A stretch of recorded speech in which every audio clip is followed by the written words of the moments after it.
both on YouTube, Twitch, and Steam today.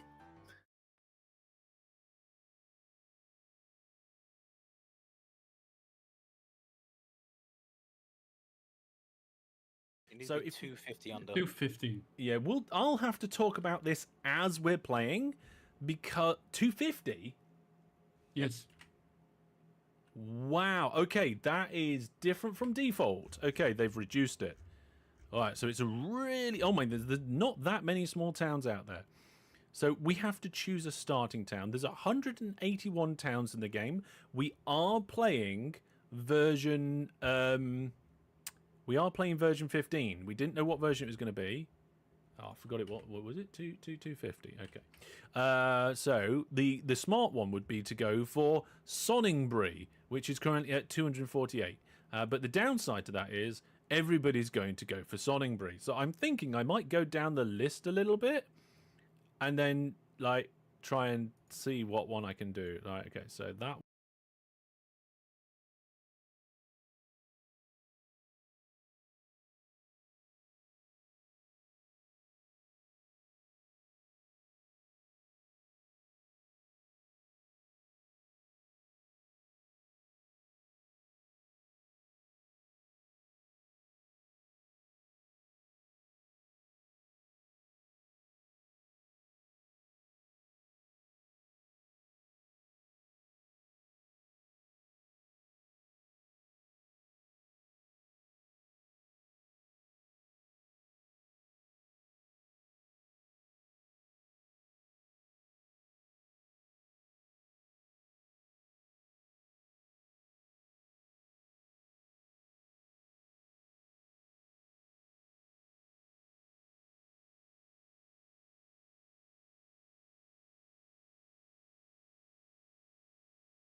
microphone this. Okay guys, can you hear me now?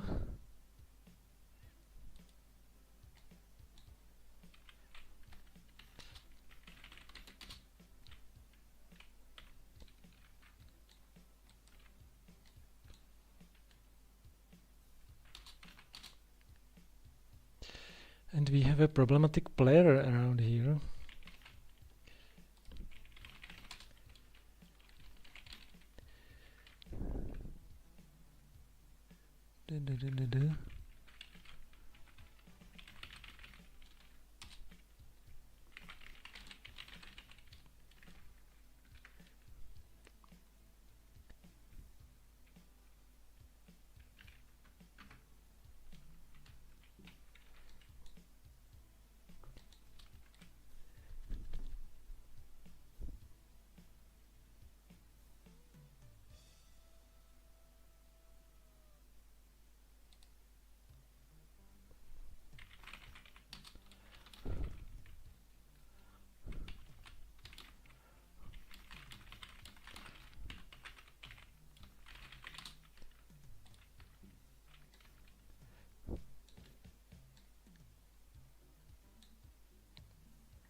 Okay, let's see, let's check with the stream now.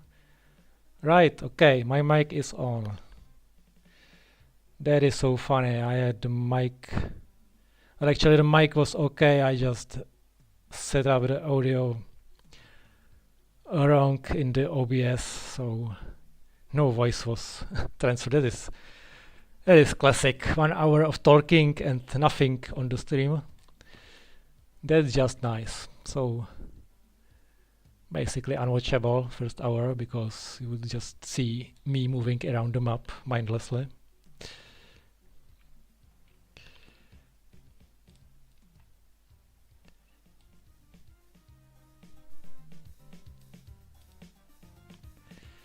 But here we are. So I will just reset everything, my attention. So what do we do now? Let's look at the stats real quick. Okay, so first shader is already going forward.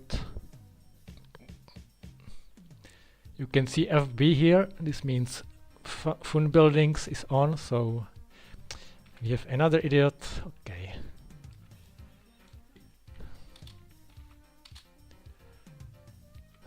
Who is it? Nico.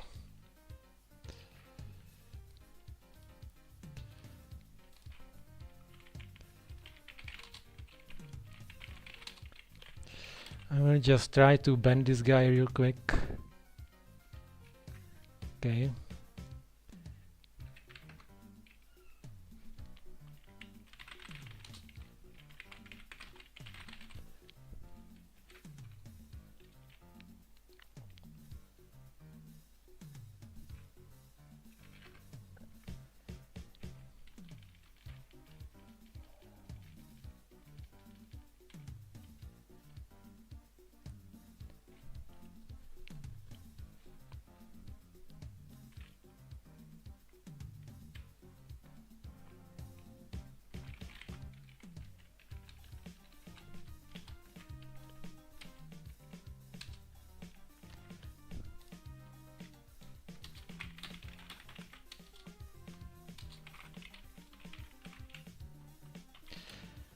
Why do we get these people?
So he had some trolling here, I don't know. He picked the Hellish of all people.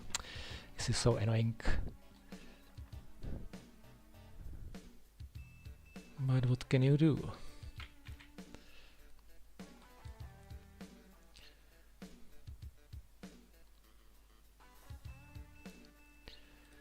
So first shader. Then we have Saber who resigned.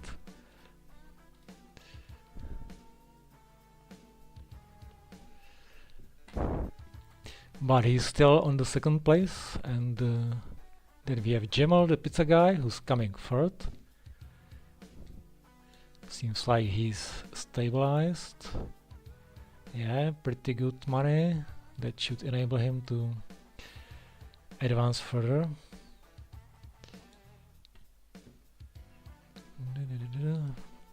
Wizard Brandon. Another pretty good player. Growing on.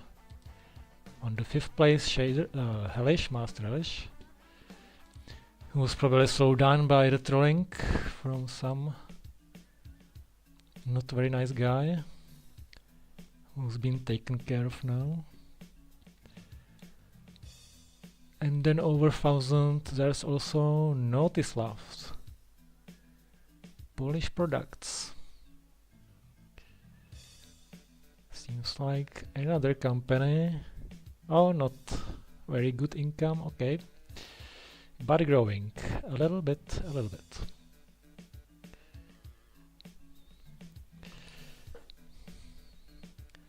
So now that we have voice on the stream, I can actually chat to the spectators. We actually have like 3 people watching. Mike asks, can your script be installed via in-game download? Yes, simple city builder script is downloadable game script from in-game content. You can download it, you can set it up and play it. You can even make your own competition games online. We are not using anything special here, like, okay, my client here is special, as you can see from some features that are not on vanilla, but I'm not playing, so it's not like you would need these guys, these features. We are not using anything special here, like.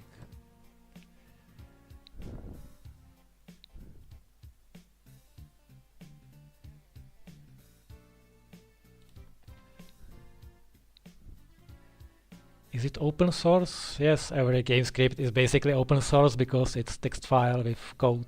If you download it, you can just go through the files, change them, read them, I don't care. It's also on GitHub repository.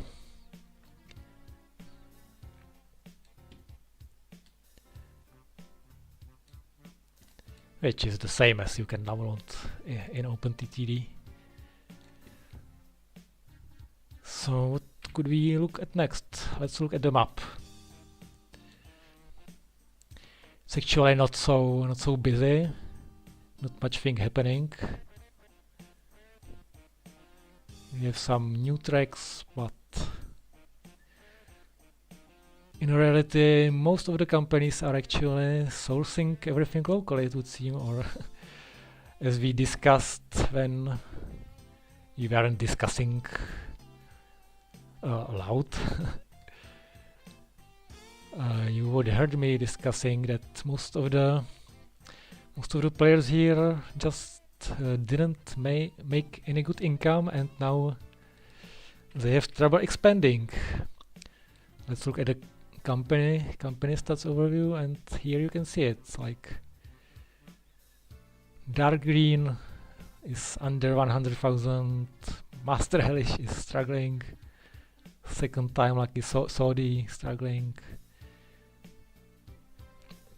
After what are we? After almost 5 years. It's after 5.5 years. there are still companies that are like poor. I don't think the settings were that hard. Maybe they were unexpected.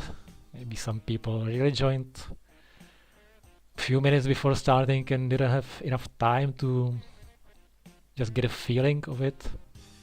You basically, I don't think everybody does it, but you basically have to open settings and go through the stuff, like what's important here, like let's see, accounting, like you want to know basically, do we have, how high is the loan, infrastructure, is it on, running cost, is it high or low? So if you know this before, you can adjust your gameplay, like not spending stupidly at the start.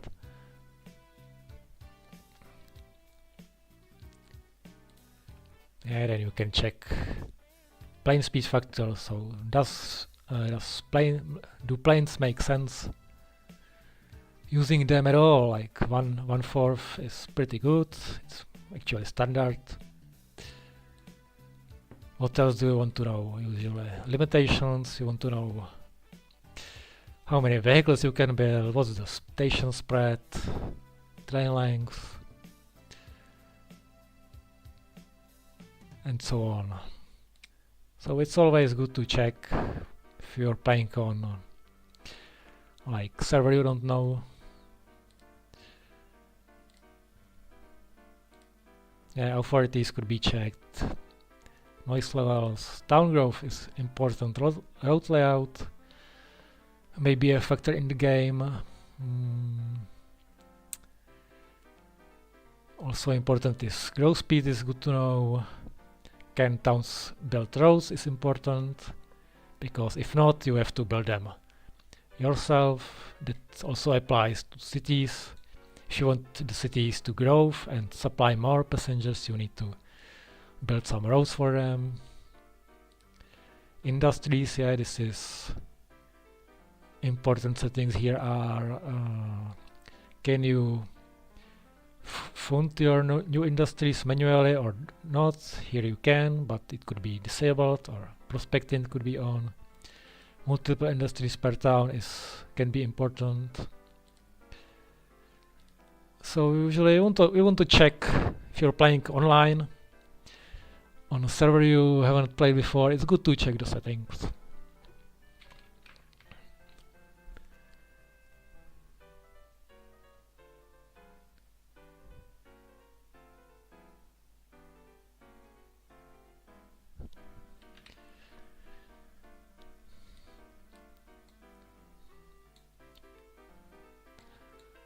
Also, when you're building your first line, let's say you go to passenger, which, as I mentioned, is the best start possible usually. You want to build, when it's your first station, you just build just one line of the station is enough. No need to build like big station. You can always expand later. Just save money and build one line, and then go to the other part, one line. And you can also if you want to spend even more money, you just build one line. Build like train here. I usually build train on both sides and then send them like against each other, but what you do is you make these little, like you would split here to how would you say it, like double rail, where the trains can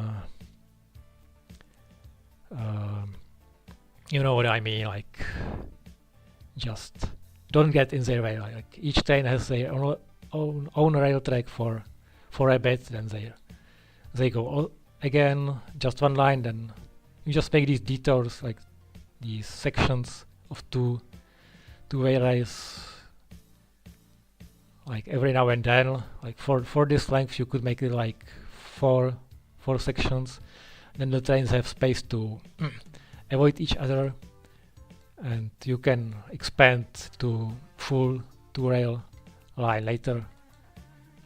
This will make you like the most money you can get from the start.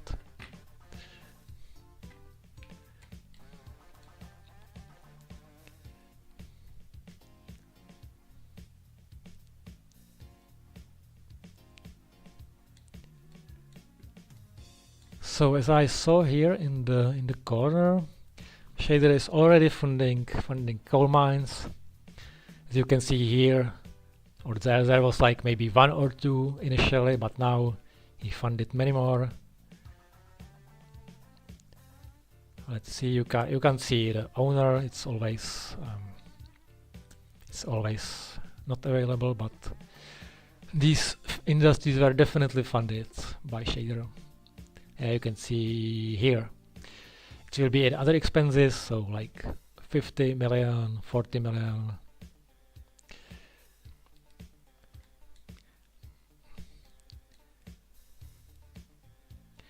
This is like the best strategy on if the server allows it.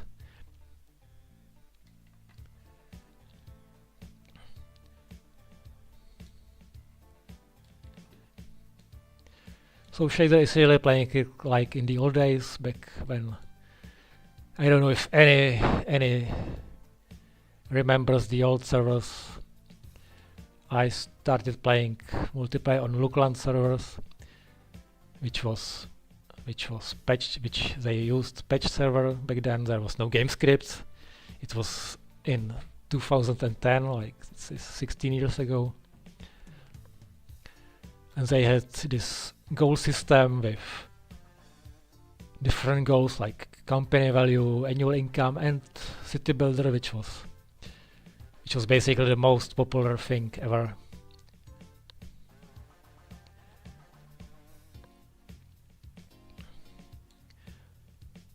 And actually the simple Citybuilder script I wrote is just almost 100% faithful copy of the Citybuilder that was used there.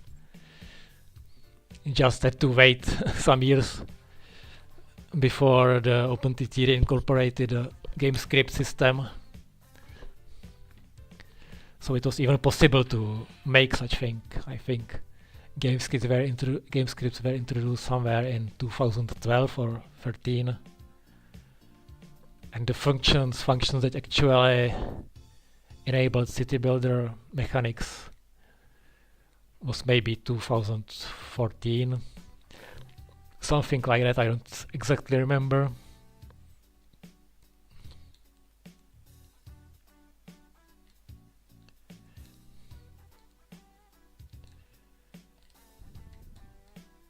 Let's look at populations on the map.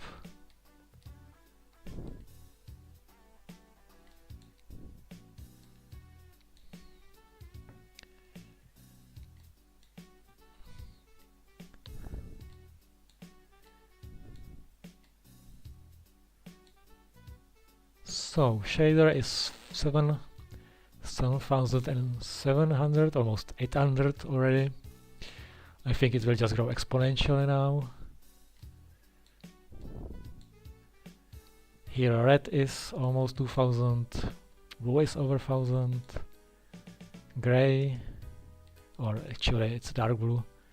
It just shows as gray here, but it's actually dark blue.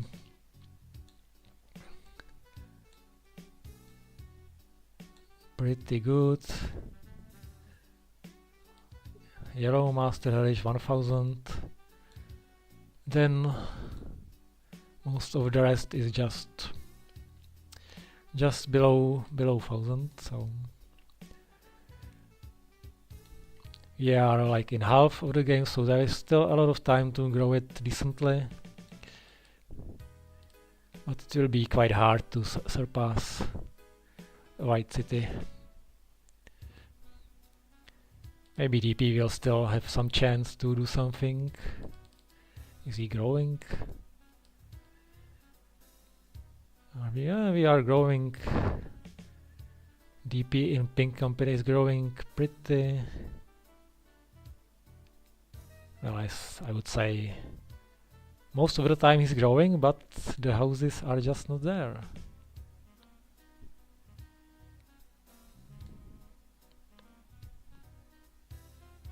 Or it's not really big houses, I don't know. I really don't know about this strategy, to be honest.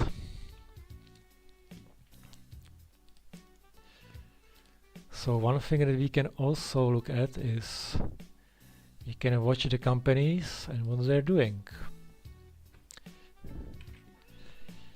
So let's see who is best. We will look at shader. We have Jamal here.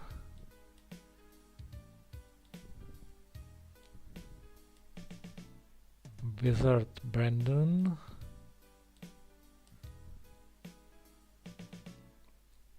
Chippy, and we will watch Master Harish just to compare the gameplay. So this, what you see is, it's called watch company window. It's actually original author of this OpenTTD patch is Muxi, who was also the founding member of Luukland team, and then he was also with me in Novapolis team. And we were running the servers, as I was mentioning before.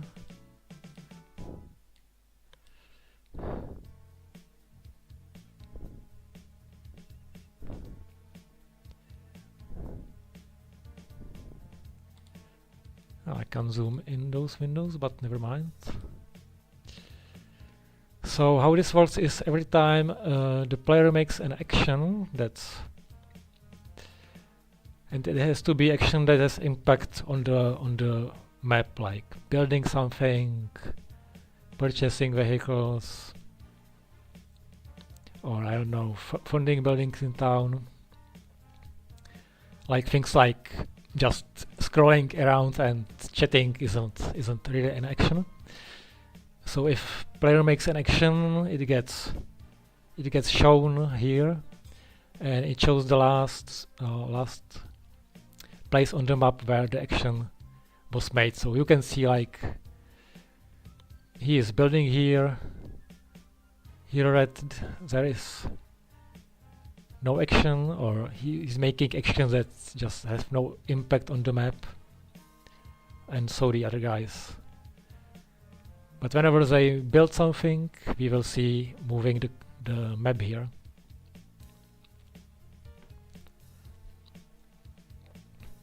I can also open this,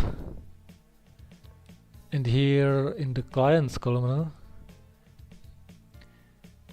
we can see the number of actions each player made, and this seconds, this shows the time when the last action was made. So basically you can see a lot of small numbers and then some higher numbers, so you can guess if the player is active or no.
Let's check operating profit now. Yeah, there's nothing much interesting.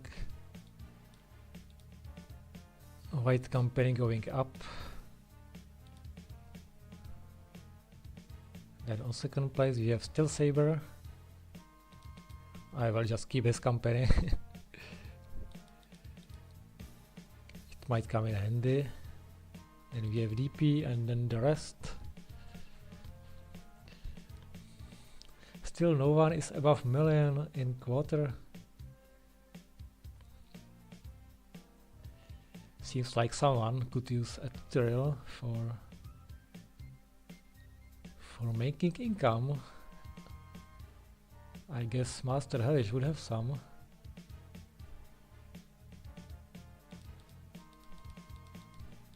I don't want to be impolite, but it's almost like Master Hellish could use his own tutorial.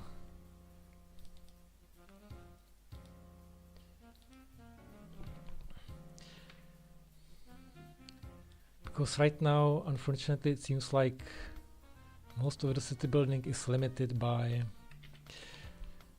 the low account balance of these companies.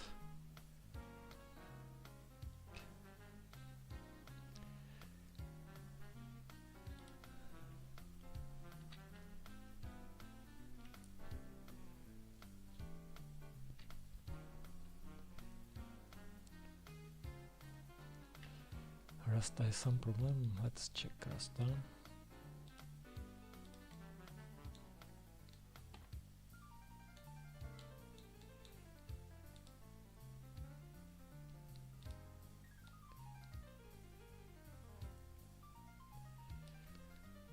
Rasta.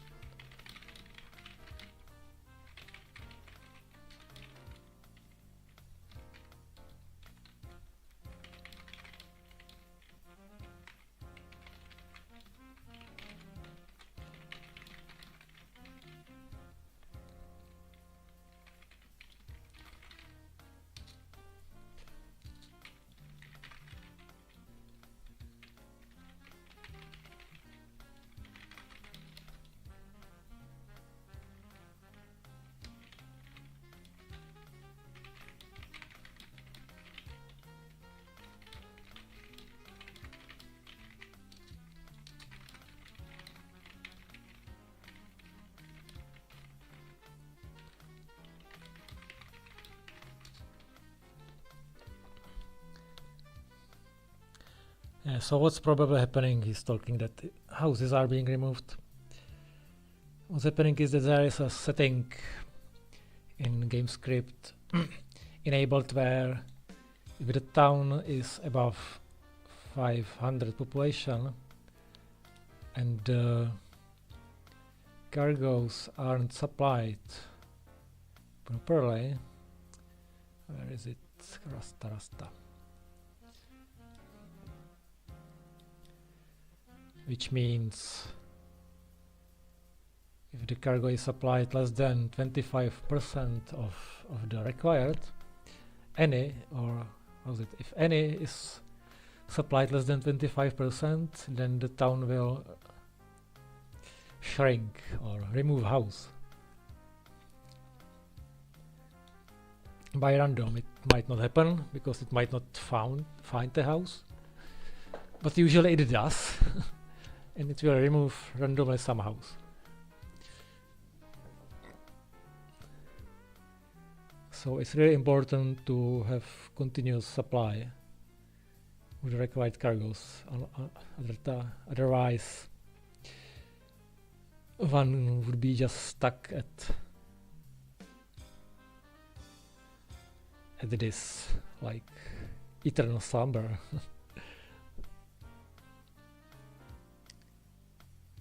See now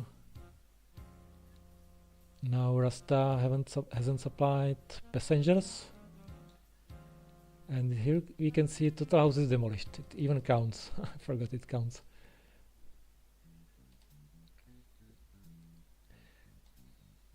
But it's only 3 houses, so maybe there's also another problem. Basically, the problem is the growth is stalled more than it grows, so naturally it won't grow further. Actually, we could go company by company and see how it goes with demolished houses. Blue's doing good. Charlie has no demolished houses. Rasta has 3. Jamal has no demolished houses.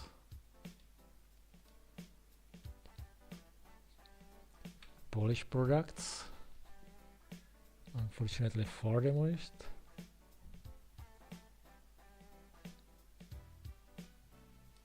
Saudi also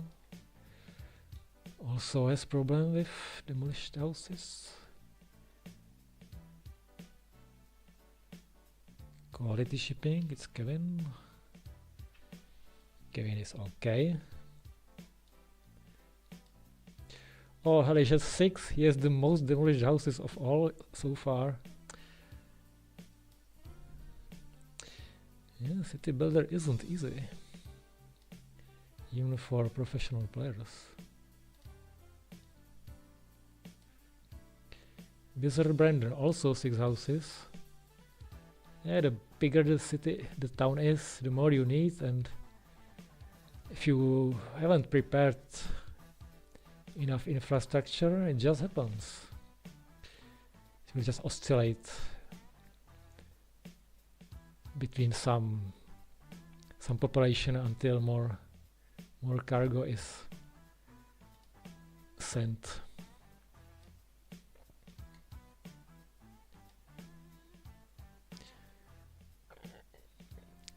Yeah, and we have a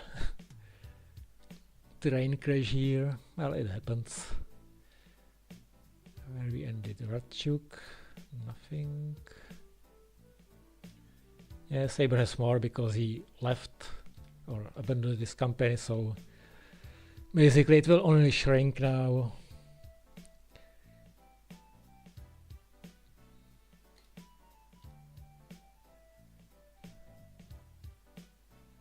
And VP, no demolished houses. So that's our demolished stuff. Let's look at the balance. Let's just make an offer.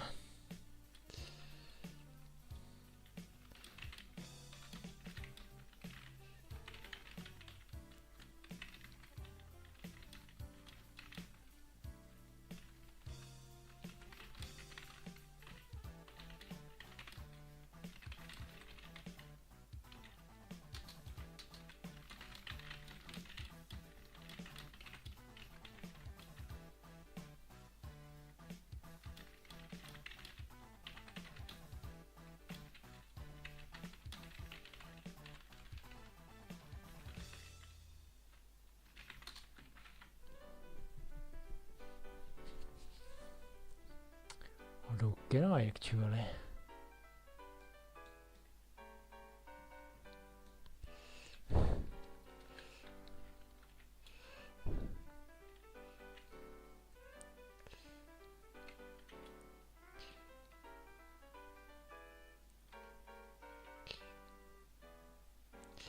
Infrastructure costs. Is it so high? I mean, it's infrastructure cost is not so high.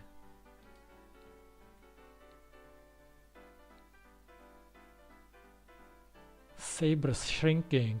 I don't know if you can see it. I don't think you can see shrinking of the script in Citymania client. You probably won't see it there. Or actually, if you open the zoning and put the town growth tiles, I think it actually shows. It might show shrinking, I guess, or I don't know.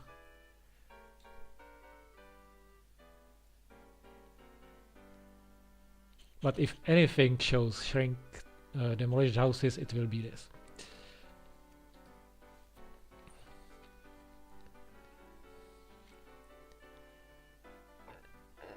And when it goes to shrinking, it's a feature that was actually present on Luukland and Novapolis servers. because if you haven't supplied the town there, it would shrink too. Maybe there was like higher or less probability to demolish house, but it was there too.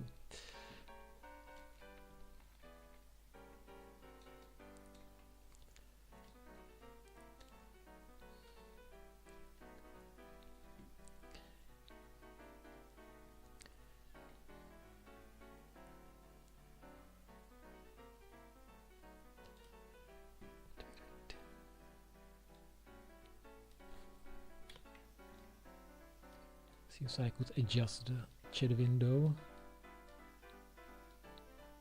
a little bit, like so maybe. You can see I don't stream very often because this is so unprepared. I mean, the voice problem and this chat window alignment could have been prepared, right?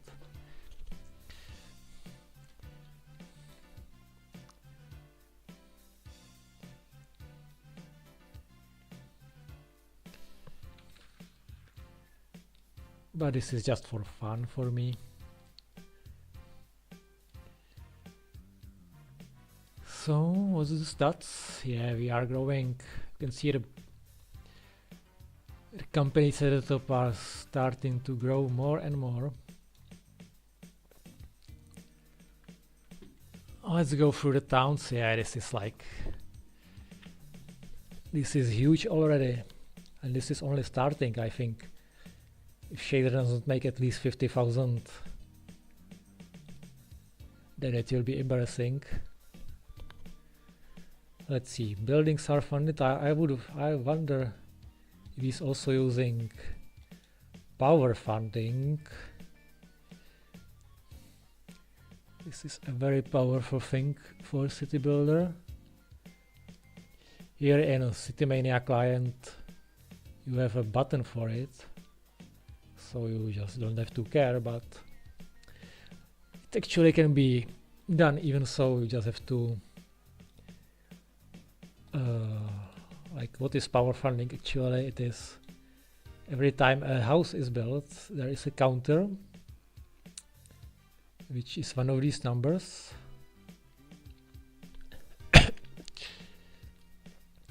Let's look at some other. Yeah, like here it's what is it? It's like this GR growth rate, or maybe the next. I don't know. I wasn't using it much in the past, but basically every time a house is built, you have this counter, and when it reaches certain value, you hit food building and it will build a house, and the counter resets. So you just wait like 2 seconds, it is like 1 second or 2, and you click again, because every time you click fund new building, it will build new house. What it does, it doubles the growth rate, but it also builds new house every time you fund buildings. So this power fund is just click it at the right moment, like every second or 2. And this way you can build very fast a lot of buildings. Like you can totally skip the growth rate. Like this is every 4 days. So you can click it and you can build like, I don't know, 2 or 3 houses per day. So it's like 12 days. 12 houses in the same time it would build one. It has its limits, because if you, with the growth rate reaches like 1 or 2 days, like house per 2 days, it doesn't make sense to use it, because it's actually, it just has no effect then. But if the town growth is slower than, I think, 2 days, it makes sense to power fund. Although it's very costly again.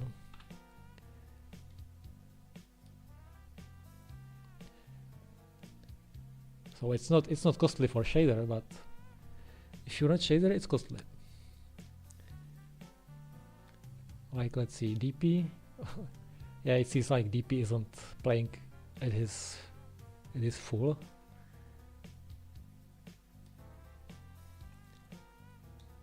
But if you don't have money, you can't use it, as well as funding industries.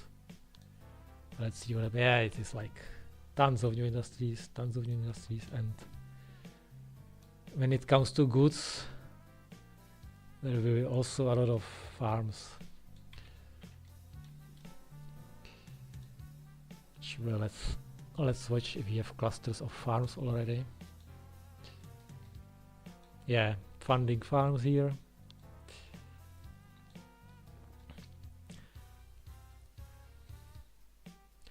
I mean, funding industries isn't very popular on multiplayer servers because some might consider it too strong or like it's too easy, but I mean, the purpose of Citybuilder is city building and not like connecting too much stuff. And you have to get to the point where you can afford funding industries anyway.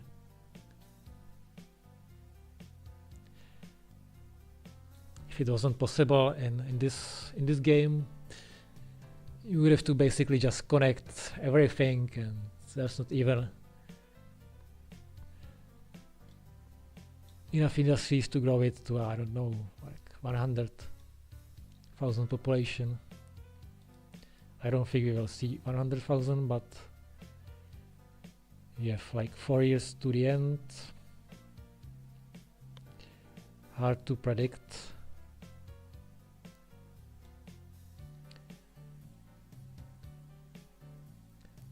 Maybe Shazer could get to 30,000.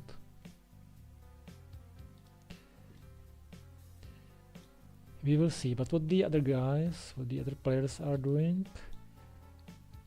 Jamal is reaching almost 5,000, and I think he will get there. Let's see on the deliveries. A lot of coal, a lot of passengers. Mail is cool, but the goods, struggling with goods.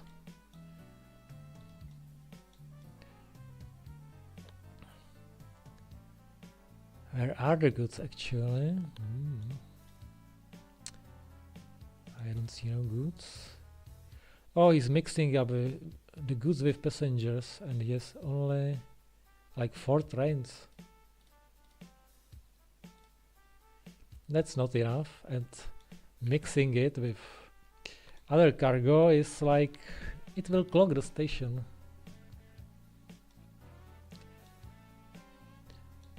Also, the design with sharp turns is horrible here.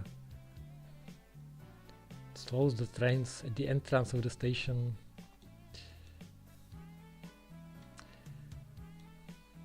Yeah, this is not optimal. What you would usually want is build a factory nearby and deliver all the farm supplies or steel to the factory, and then use road vehicles to transfer the goods from the factory to the town. It takes much less space, as you can see here. Just deliver to the factory, and then the cars here will deliver from the factory to the town. Since station spread is enabled, you can just build it this way. As you can see, this is alternating station, Metropolis north, sidings. So what is happening here? The car loads, writes one tile, unloads, and so on. So it's very fast. You can unload a lot of a high amount of goods very fast. And the second advantage to this is it's very controllable, the amount of goods you want to deliver. Let's say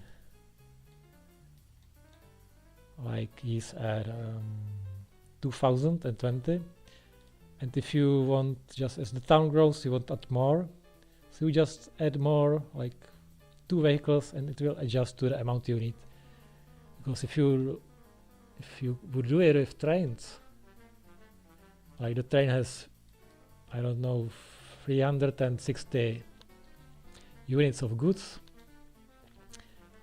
it would be very not so smooth deliveries in the amounts. You would like overshoot or undershoot by higher amounts. Of course, with goods there is the storage, but once you fill the storage to 100%, then you are actually losing. If you overshoot, then their goods is lost. But if you use it like this, you can have it in station. It's stored in the station, and it goes nowhere. And if you use advertising, well, the station has to be in the reach of advertisement zone, which we can see here somewhere, or maybe we don't. I don't know. Here.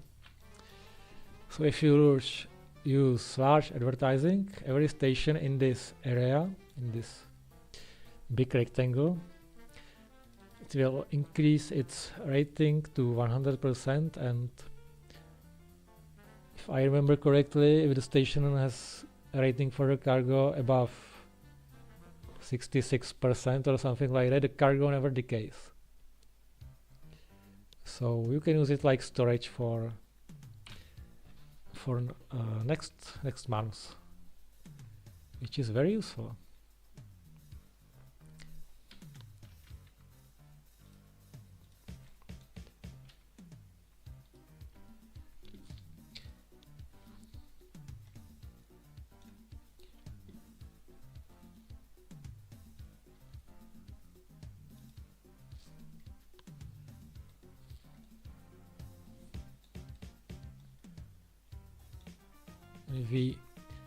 If we look at the town designs here, there you can see Jamal is making the roads like symmetric, like rectangular roads everywhere. But if he leaves spaces here, he would have more space for houses. And because of the town zones, if I enable it again here,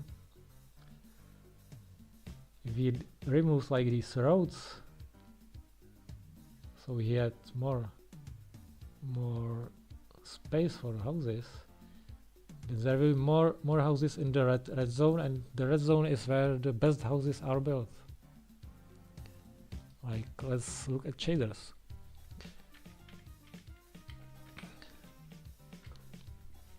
Right, you see it here. It's a very big space for houses. No roads, so all the good houses, all the goodies are built, and it means more population at less space. This is called smart town design, or you could call it like that.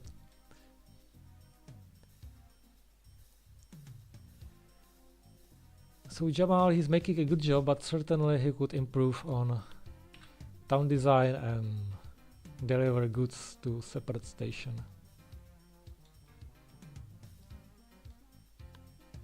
Green here basically the same. Not very good town design. This is like clogging your houses. Also, this station is too close to town center, and you just want this place to be houses. He even blocked this path with signals, so we can't build road here. The town wants to build like in the circle, and it is obstructed all in all this place. This half of the town is totally obstructed with rails and stations, so the town has to build on the other half, but it doesn't. The town zone doesn't expand with this.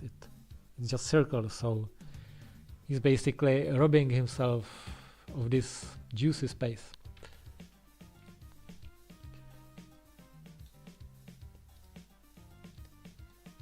And we have DP and this extraordinary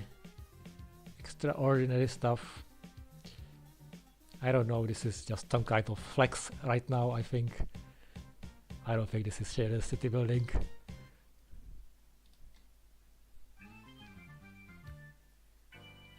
It's like making satellites for poor people. All these satellite suburban people who will hop every morning to their car going over this very slow bridge to their little workhouse here. It's like town from hell. And we have Wizard Brandon. I think Wizard Brandon, he knows what he's doing. He knows the basics. I think he's one of the companies with good income. Actually, did anybody?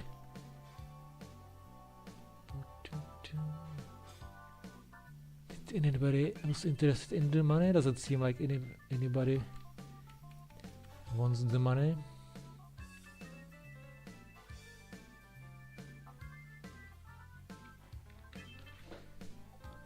Never mind. But again, you could just make better town layout here. The town again is a little bit blocked on this, like in this quadrant. Actually, using ships for goods delivery is very smart. This is good. This is something that has been done by the pro CB players.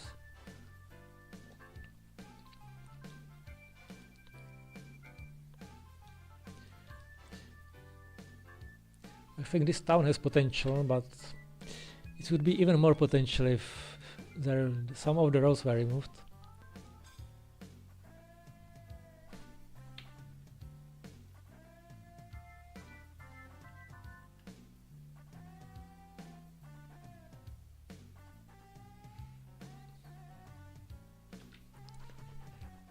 Okay, so let's go to DP. As he's explaining here, he's going for a higher town count while keeping population low, so he has lower demands.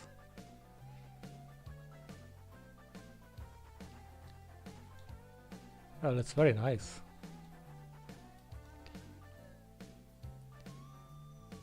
So basically, I guess once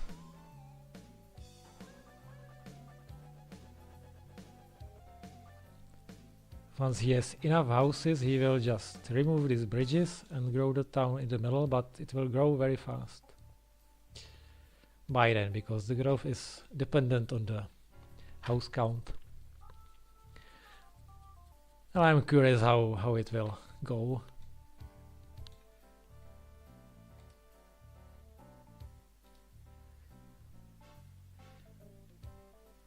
It's interesting strategy, but still it's quite behind. Quite behind shader.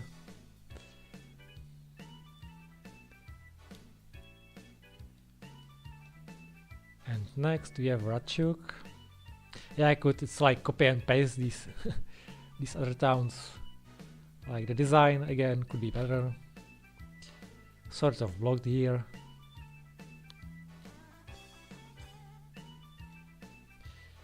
But still growing over 2000 now. Maybe he could go to 5000.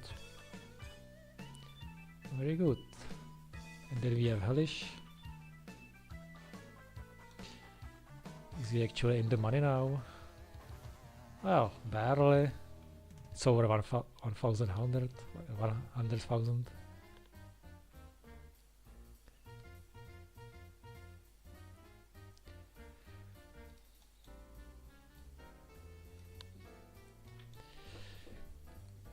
I mean, he's doing good job with the spiral, but still it will be better to have the center more clean. I think the major issue for Hellish is the account balance and the lack of money to actually build more infrastructure and to supply the town more. Because enough coal, enough passengers, yeah. But now it's good time.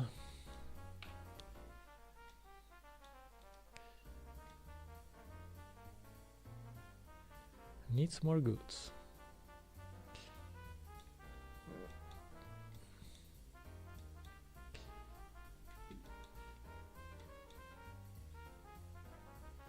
By now it's quite hard to find some good farms, and because you need to reach further out, you need more money, more trains. Well, really make those starting income lines better. This game just needs the money. Oh, and even Rasta's gaming is going up. Finally. Let's see.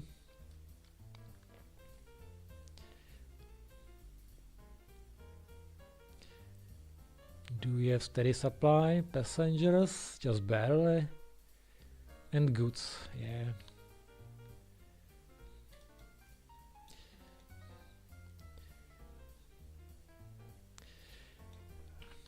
This is almost painful to see these orthogonal lines. Just look at it, how much the train has to slow down to go through this curve here. It's like it could go 120 and it had to slow to 80 kilometers. Oh, okay. Okay, another thing is it goes so slow because it's just dash diesel. Yeah, this train just doesn't handle too many wagons. Good.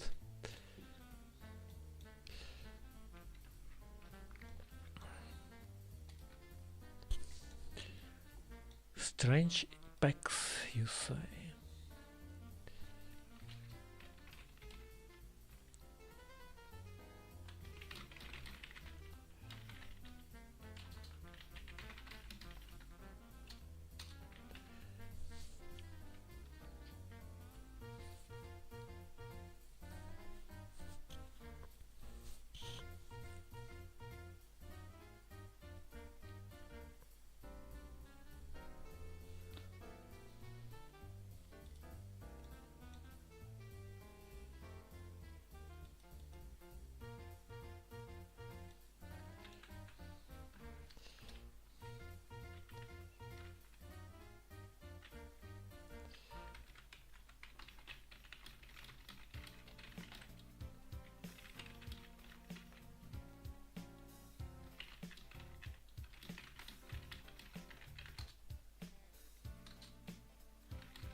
Yeah, so we can explain here, or I can explain here, shader has a problem with PAX deliveries because he's thinking these buses in town also deliver passengers toward the goal, which is why we open toward this requirement, but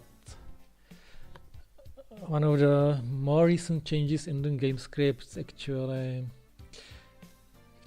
sort of disables it, because if it was enabled, then the town would basically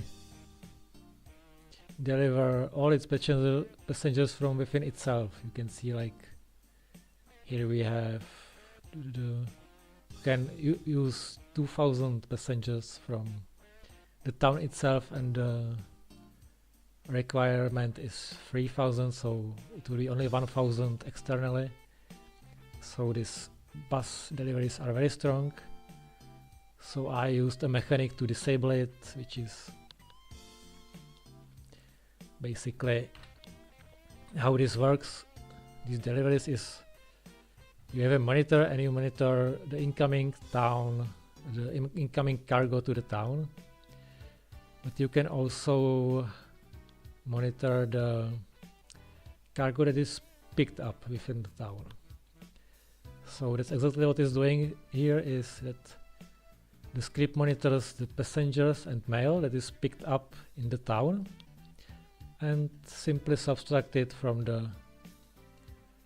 what is delivered, because these passengers are still counting as delivered, but another part of the script monitors the pickups, but the pickups are only within the town, so the deliveries and pickups in the town are 0 if you subtract it, and then only what is left is the deliveries from the other towns, if it makes sense.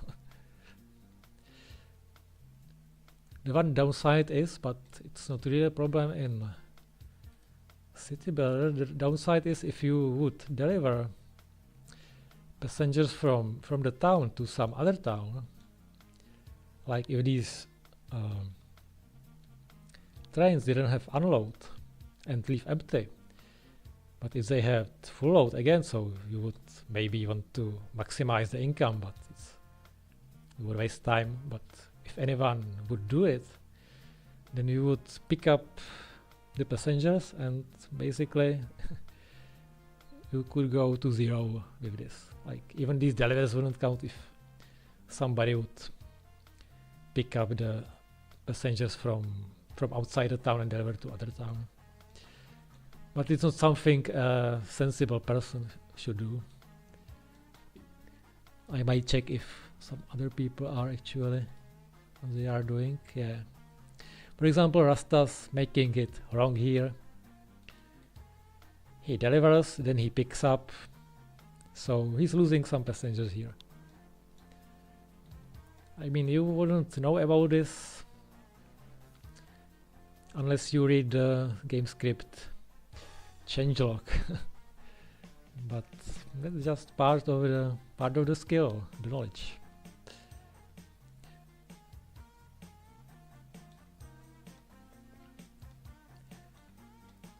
And the reason why this feature was done in the script is simply because you could supply the town just from its own supply. Like, maybe not with these settings, because if we have 200 passengers requirement per 1000, population is probably more than the town supplies, but there are other presets where the passenger requirement is much lower, and then you could just supply the town within itself. So that's probably, then the passenger requirement would be almost useless.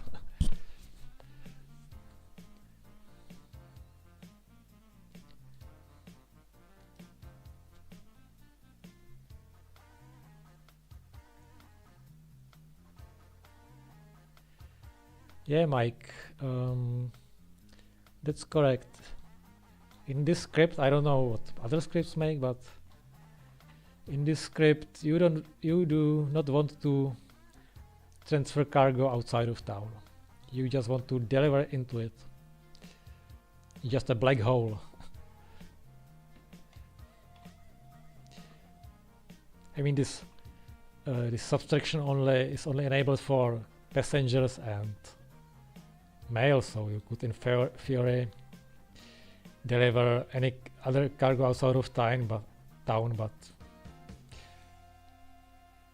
in this goal type there is no reason to do that.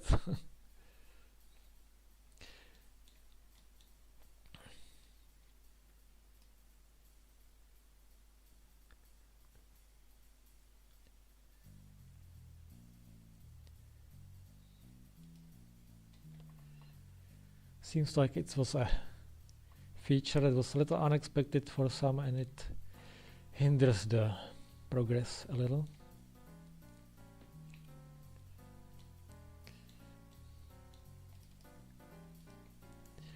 Yeah, even Hellish does it.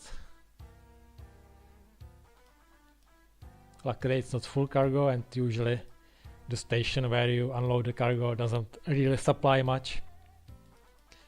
Like there is nothing, no real passengers, but even this is like, if you transfer maybe 20 passengers out of the time, it can decide the threshold, and there's a fine line between the town growing and not growing.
Okay, I am back. I was taking a little pause.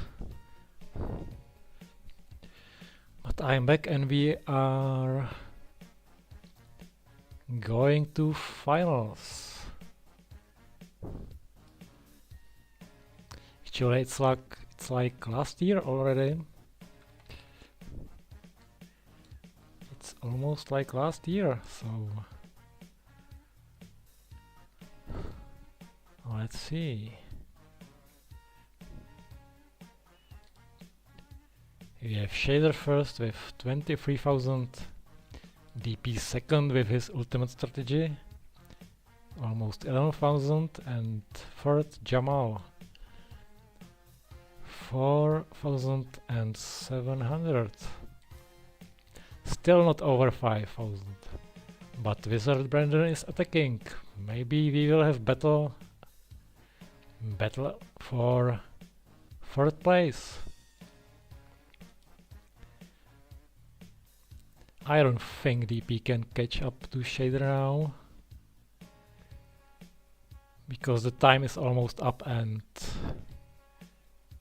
it won't be that fast now.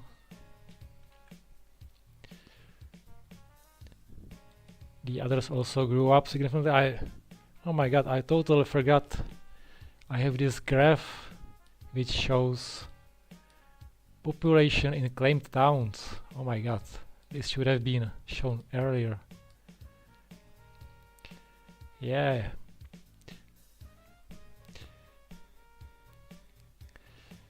So this graph, game goal graph, it shows the population per quarterly increases or quarterly state. So there we have the shaders growth, like growing, less growing, diminishing, shrinking maybe even, and DP skyrocketing, but only 4 months to go now. Let's hide, and the red drawing is a little bad. And yeah, we will have battle here. Wizard Brandon catching to Jamal. He's over. He's third place now. Is he not? Is the graph lying? Right now it's lying. Yeah, it's in June, so it will update on the end of the September.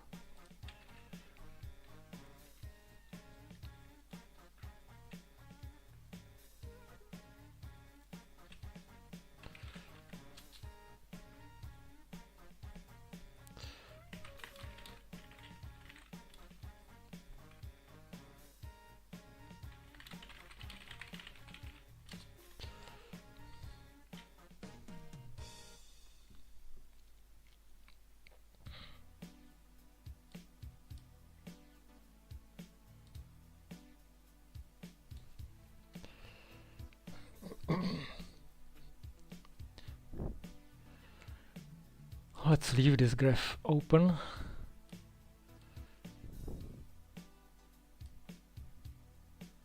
Let's leave this open. Do we actually want everybody here? Maybe, yes.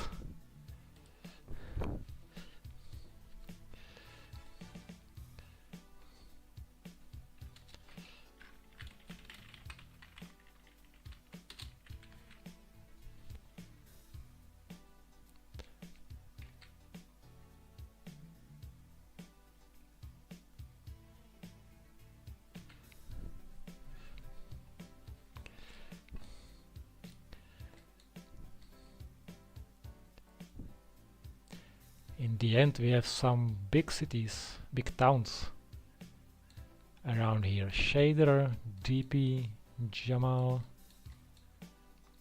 Wizard Brandon,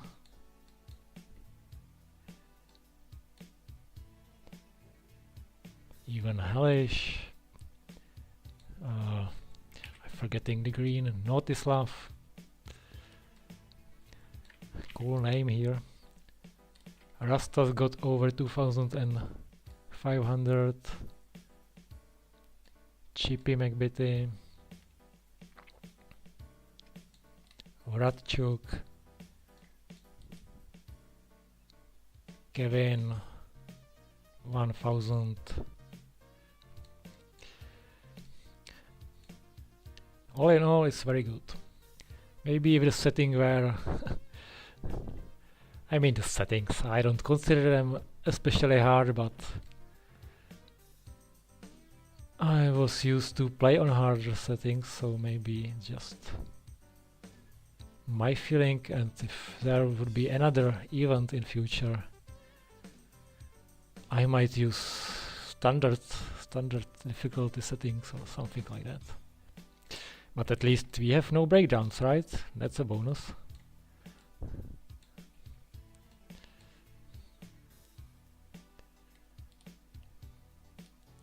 Okay, last December. Let's get those houses going. Yeah, this is just funny town, like center and these satellites. My god, this is like modern housing. Modern housing crisis. I think it's a statement from DP here. Look at Jamal City, it growth big time. I remember it when it was just a small settlement, and now it's so big. Should it end now?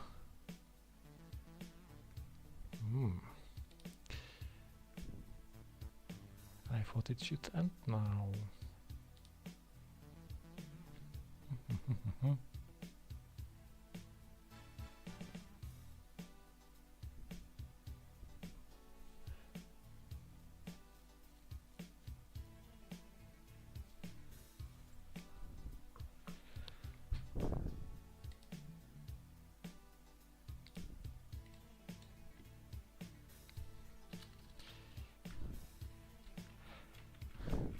Okay, so it's the end.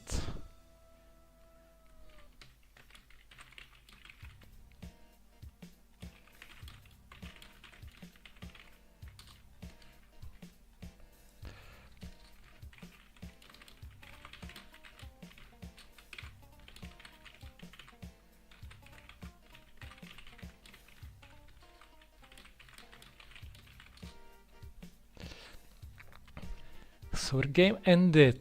Let's go through the results here. So the last, the 13th place, second time lucky, is the Saudi, who bankrupt in the beginning.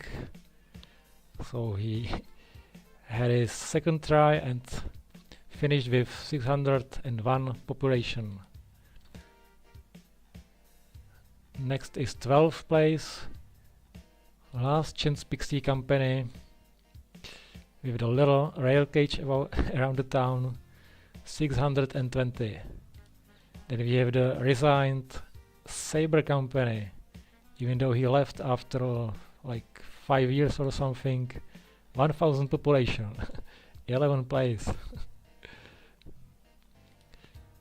Kevin Debbie. Is it Orange Company, 1500, 10th place. 9th place, Master Hellish with, let's hide this, with 2351 population. 8th place, Ominous Potato City. Here we are going even higher, 2545.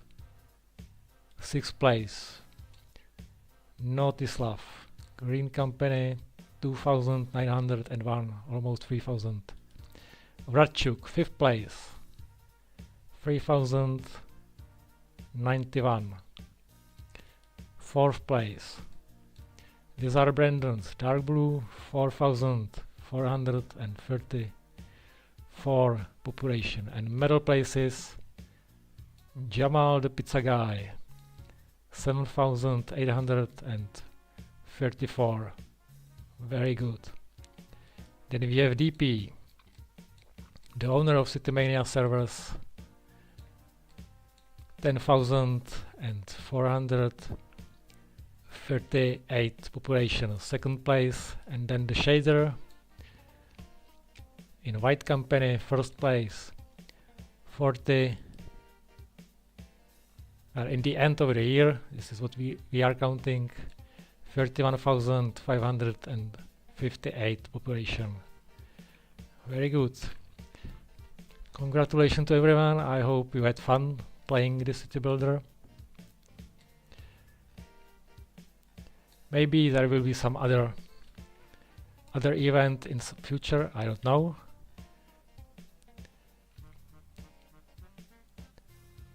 But if you had fun, I had fun too. Maybe we will repeat that. Maybe it will be city builder, maybe something else. We will see. I will keep you informed.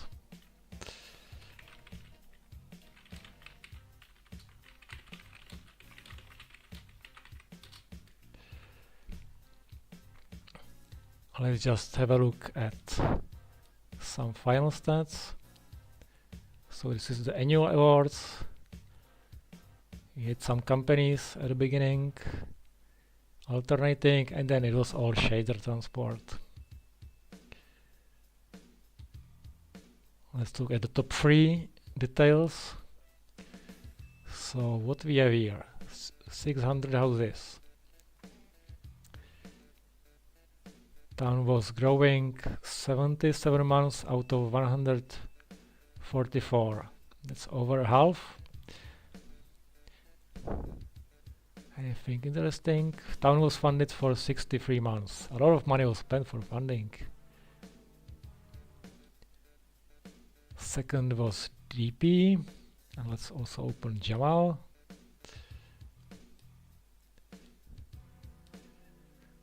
For DP growth, if you want to know how long it grew, you have to subtract this.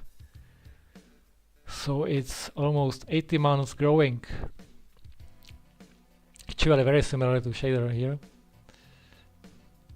And funded only for 25 months. And Jamal,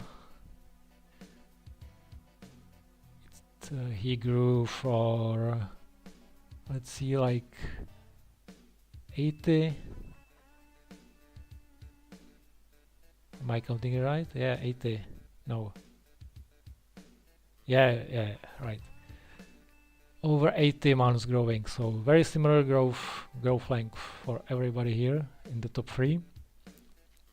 And no funding. Maybe if we fund it, it will be even higher. But that's probably a pro strategy. What else do we have? We can look at the company stats again. How everybody ended.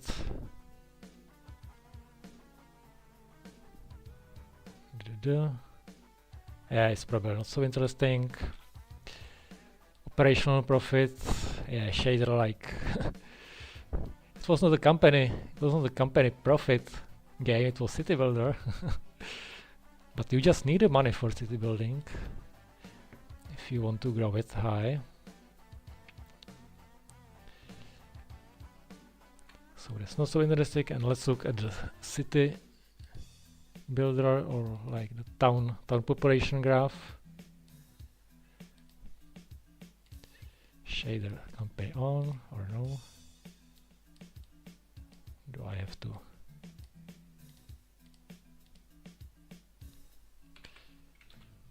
Like so. And yeah, nobody came even close to shader. We had some interesting stuff happening here. Pink company DP, his unique strategy paid off and he rose over the red and blue in the end. And we had this battle here, but it was quickly surpassed by red company. So I think that's all for tonight. I hope you had a good time if you watch this or rewatch this. And see you around.